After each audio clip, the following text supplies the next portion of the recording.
आज है 11 नवंबर, दिन सोमवार। खबरों के बढ़ने से पहले एक नजर सुर्खियों पर। आज से महिला एशियन हॉकी चैंपियनशिप की शुरुआत, सीएम नीतीश करेंगे उद्घाटन।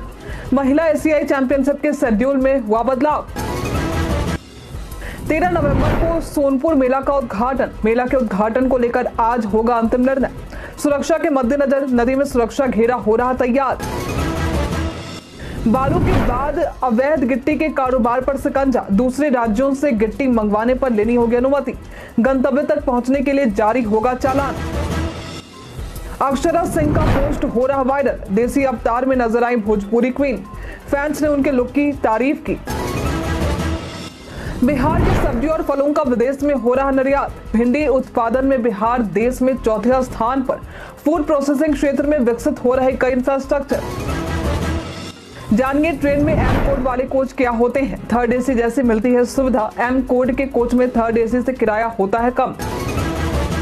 बीएसएनएल ने क्रांतिकारी सेवा की शुरुआत की। डायरेक्ट टू डिवाइस से बिना सिम के होगा कॉल। जमीन, समुद्र और हवा में भी काम करेगा फोन। एससी द्वारा 13,852 पदों पर भर्ती निकाली गई है। आवेदन प्रक्रिया शुरू है और आवेदन करने की अंतिम तारीख 16 नवंबर है। इच्छुक उम्मीदवार vsb.dp.gujarat.in पर जाकर आवेदन कर सकते हैं। इस भर्ती के लिए उम्मीदवारों को कक्षा 1 से 5 तक के लिए 12वीं पास और डीएलएड जरूरी है। वहीं कक्षा 6 से 8 तक के लिए बैचलर, डीएलएड या बीएड जरूरी है। उम्मीदवारों की आयु सीमा 18 से 33 वर्ष होनी चाहिए। भर्ती से संबंधित सटीक और अधिक जानकारी के लिए आप इसके आधिकारिक वेबसाइट और अधिसूचना को देख सकते हैं।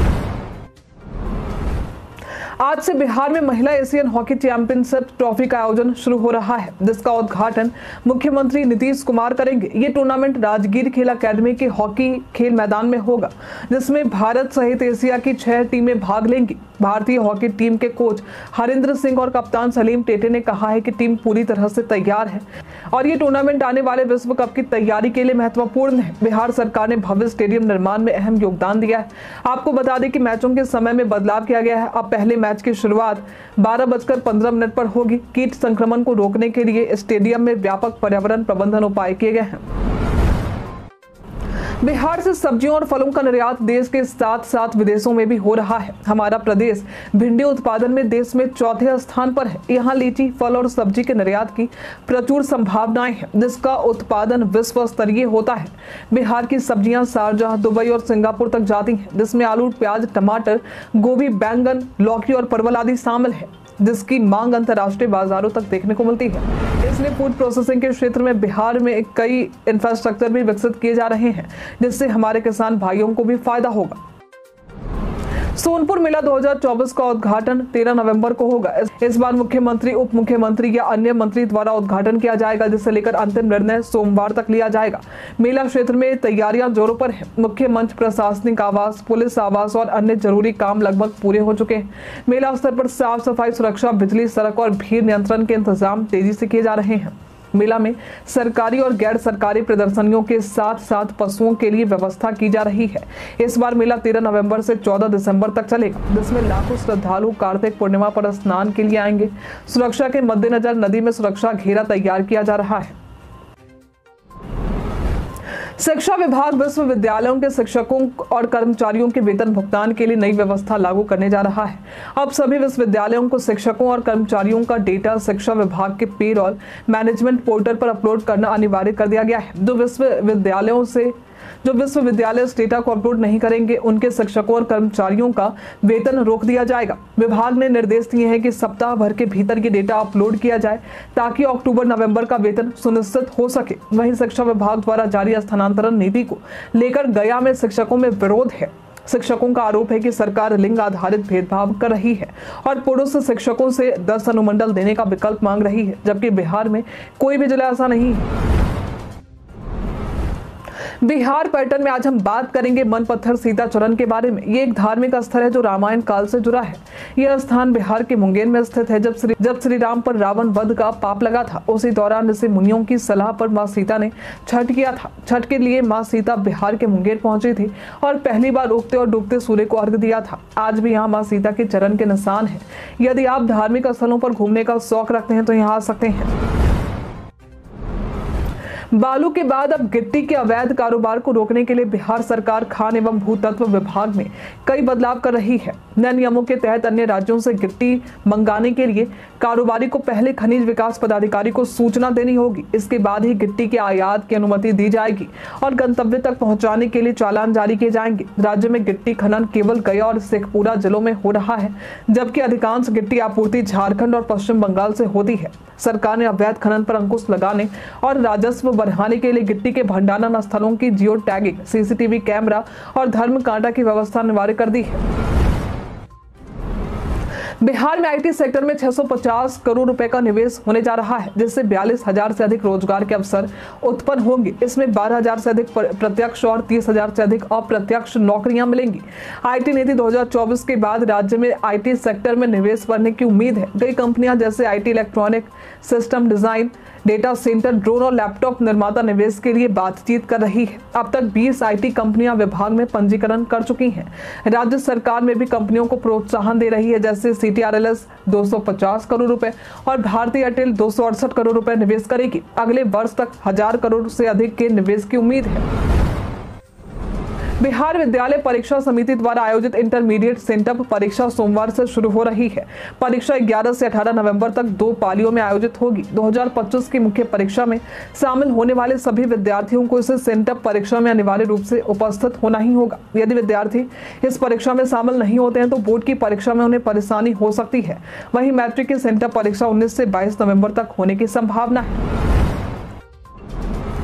बिहार सरकार प्रवासी मजदूर दुर्घटना अनुदान योजना चला रही है। इसके तहत 18 से 65 वर्ष के प्रवासी मजदूर जो प्रदेश से बाहर अन्य प्रांतों या विदेशों में जीविकोपार्जन के उद्देश्य से प्रवास कर रहे हैं, उन्हें दुर्घटना के फलस्वरूप अस्थायी व अस्थायी अपंगता की स्थिति में अनुदान दिया जाता है। मृत्यु होने पर मृतक के आश्रित को 2 लाख रुपए, अस्थायी पूर्ण अपंगता में 1 लाख रुपए और अस्थायी आंशिक अपंगता की स्थिति में 50,000 रुपए का अनुदान दिया जाता है। अनुदान लेने के लिए आवेदक खुद या उनके आश्रित बिहार लोक सेवाओं का अधिकार अधिनियम 2015 के अंतर्गत RTPS काउंटर या ऑनलाइन पोर्टल पर जा सकते हैं। आवेदनों का निपटारा 44 दिनों में होता है। इस योजना के तहत खुद से लगाया गया चोट, नशे के कारण मृत्यु और आपराधिक क्षति जैसे मामले शामिल नहीं होंगे। BSNL ने हाल ही में एक नई और क्रांतिकारी सेवा डायरेक्ट टू डिवाइस यानी D2D शुरू की है, जो बिना सिम कार्ड के फोन कॉल करने की सुविधा देती है।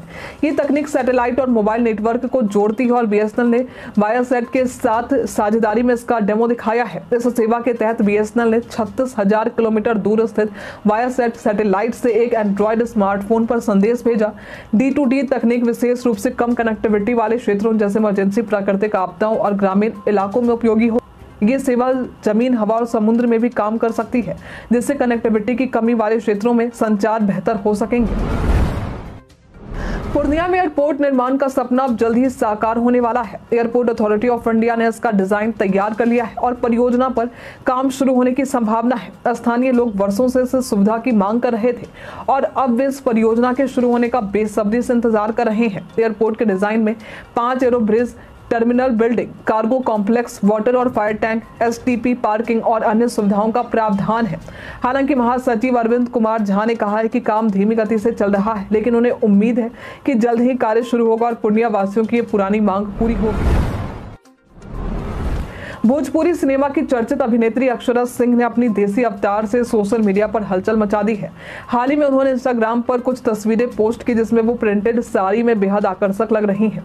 खुले बाल, हल्का मेकअप और साड़ी के साथ सिंपल येट स्टाइलिश लुक में अक्षरा ने इयररिंग्स, नेकलेस, नोज रिंग और माथे पर बिंदी लगाकर अपने लुक को कंप्लीट किया है। उनका ये देसी लुक सोशल मीडिया पर काफी तेजी से वायरल हो रहा है और फैंस इसे खूब पसंद भी कर रहे हैं। अक्षरा के फॉलोअर्स उनके इस खूबसूरत तस्वीरों पर जमकर कॉमेंट्स कर रहे हैं और उनके इस ट्रेडिशनल लुक की तारीफ कर रहे हैं।